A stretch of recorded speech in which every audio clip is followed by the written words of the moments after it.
खुदावंद मसीह यीशु में आप सभी मेरे भाई बहनों को सलाम, जय मसीह की, प्रेज द लॉर्ड। कौन से सबसे पहले हम देखते हैं ट्रिनिटी को। चलिए पढ़िए मेरे साथ वचन 4 से कि उसकी ओर से जो है और जो था और जो आने वाला है, जो है, जो था, जो आने वाला है। यहां पर किसकी बात हुई है? यहां पर बात हुई है पिता परमेश्वर की। तीनों का यहां इसी चैप्टर में जिक्र हुआ वचन 4 में। जो है, जो था, जो आने वाला है, पिता परमेश्वर और सातों आत्माओं की ओर से जो उसके सिंहासन के सामने रहती हैं। अब सातों आत्माएं क्या हैं? तो जैसे अगर आप हमारे रेवलेशन स्टडी को फॉलो कर रहे हैं, आपको पता ही होगा कि हमने एक्सप्लेन किए हैं ये जो सिंबल्स हैं और जो नंबर्स हैं उनका मतलब क्या है। तो 7 नंबर जो प्रकाशित वाक्य में है और पूरी बाइबल में है, ये दिखाता है परफेक्शन को और कंप्लीशन को, संपूर्णता को दिखाता है, संपूर्ण। तो ये बात हो रही है पवित्र आत्मा की, जो कि खुद परफेक्ट है, संपूर्ण है। पवित्र आत्मा जो कि परफेक्शन का आत्मा है, संपूर्णता का आत्मा है, वो आत्मा।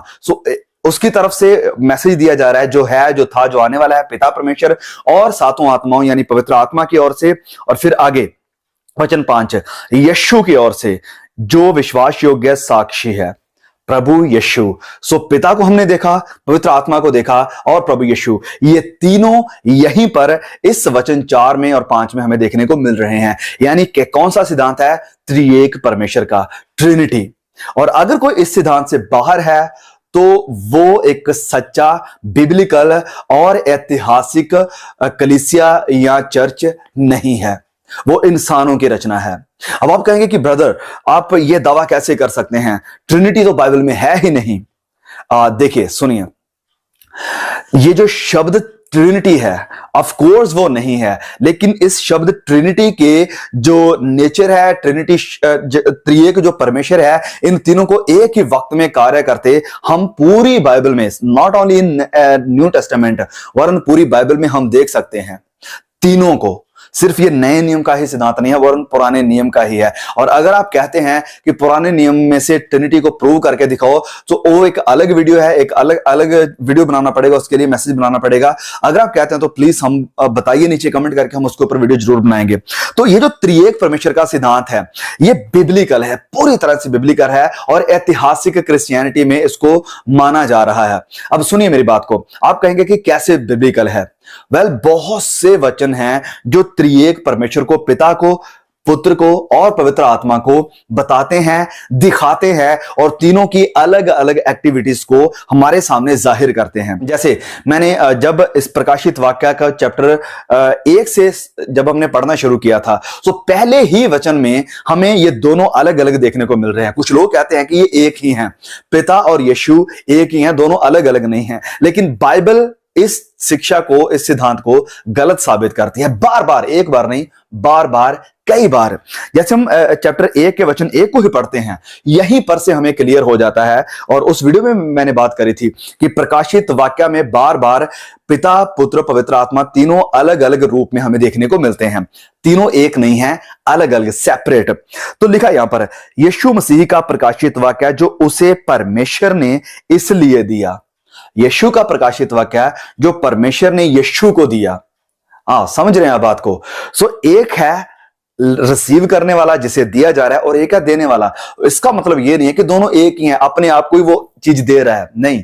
पिता अलग है, प्रभु यीशु यानी हमारा जो खुदावंद मसीह यीशु है वो अलग है।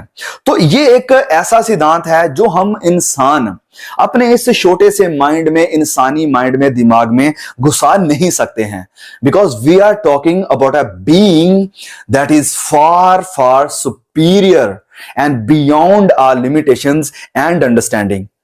He is God, वो परमेश्वर है जिसने सारी कायनात को बनाया है। हम तो छोटे छोटे एक कीड़े मकोड़ों की तरह हैं उन सारे प्लैनेट्स के सामने, उस सारी बनाई हुई परमेश्वर की रचना सृष्टि के सामने जो परमेश्वर ने खुद तैयार की है।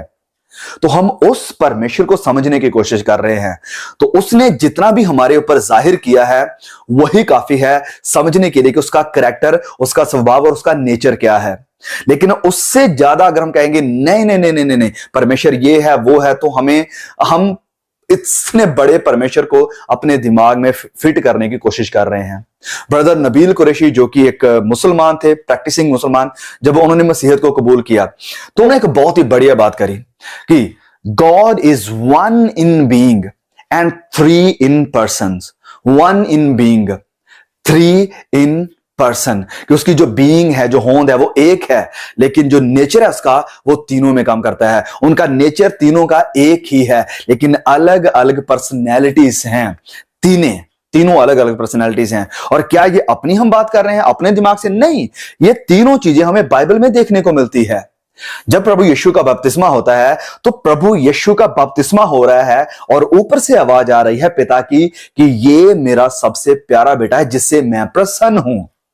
तो अगर यीशु ही पिता है, तो प्रभु यीशु क्या अपनी डबल एक फोटोकॉपी बनाकर ऊपर रख दी ये कहने के लिए कि मैं इससे प्रसन्न हूं? नहीं, ये इम्पॉसिबल है। वरन क्लियर मैसेज ये है कि ऊपर पिता है, कोई है जो ये बात कर रहा है कि ये मेरा प्यारा बेटा है जिससे मैं प्रसन्न हूं। और फिर तीसरा, ट्रिनिटी का, त्रिएक का जो पर्सन है यानी पवित्र आत्मा, वो भी हमें वहीं पर देखने को मिलता है।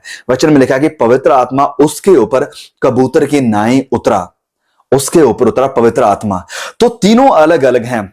तो हम इसे पूरी तरह से कभी भी नहीं समझ पाएंगे जब तक हम इस शरीर में हैं, लेकिन एक दिन समझेंगे जब हम उसके पास देखेंगे, उसे आमने सामने। और संत पौलुस इस चीज का जिक्र करते हैं कि आज तो हम परेशानी में देखते हैं, आज हम उसे क्लियरली नहीं देख पाते हैं, लेकिन उसे देखेंगे जब हम उसे आमने सामने देखेंगे, तब सच्चाई हमें पता चलेगी। तो यह है त्रिएक परमेश्वर का सिद्धांत।